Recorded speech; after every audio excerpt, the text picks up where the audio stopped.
කැලලකුත් ඉන්නවා ඉස්සරහට වෙලා. කැලලක් ඉන්නේ. අහමුද ගාන කීයද කියලා. කැලලයි.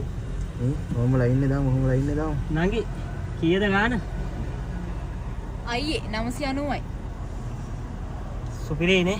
මල්ලි මොනවද 990 නේ? 990ට පිළියන්දල වෙන්න කොහෙන්වත් හම්බෙන්නේ නැහැ මල්ලි. මෙහෙන්න. අයියෝ යාලා ඉතින් අපි වගේ එක්කෙනෙක් හිටියනම් අහන්න එන්නෙත් නැහැ. එන්නකො බහැලා එන්න මල්ලි වත් එන්න මත්. මෙන්න තියෙනවා නාසි ෆැමිලි රෙස්ටොරන්ට් එකේ 3 දිනෙකට කන්න පුළුවන් බජට් රයිස් එක.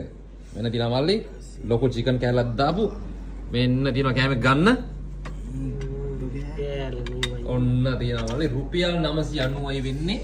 මෙන්න මේ මුළු ප්ලේට් එකම මේක දෙන්නේ ටේක් අවේ විතරයි. අපි අදට ඔයාලට මෙතන කෑම කන්න දෙන්න chance එකක් දෙනවා. මෙච්චර කට්ටිය බලාගෙන ඉන්නේ රුපියල් 990 නාසි ෆැමිලි රෙස්ටොරන්ට් එකේ බජට් රයිස් එක කන්න. මොකද ඒක 3 දිනකට කන්න පුළුවන්. ඔයාලත් අදම try කරන්න ඕනේ. මෙන්න මේ රුපියල් 990 බජට් රයිස් එක එන්න නාසි ෆැමිලි රෙස්ටොරන්ට් එකට පිළියන්දල ලොකේෂන් එක හොයාගන්න ලේසි. පිළියන්දල ඉඳලා BOC එක පහු කරගෙන එන්න මොරටුව පාරේ මීටර් 100ක් විතර එනකොට තියෙනවා හරියටම දකුණු අත පැත්තේ නාසි ෆැමිලි රෙස්ටොරන්ට් එක. ලස්සන රෙස්ටොරන්ට් එකක්. කෑම වර්ග ගොඩක් තියෙනවා. try කරලා බලන්න. අනිවාර්යෙන් එන්න.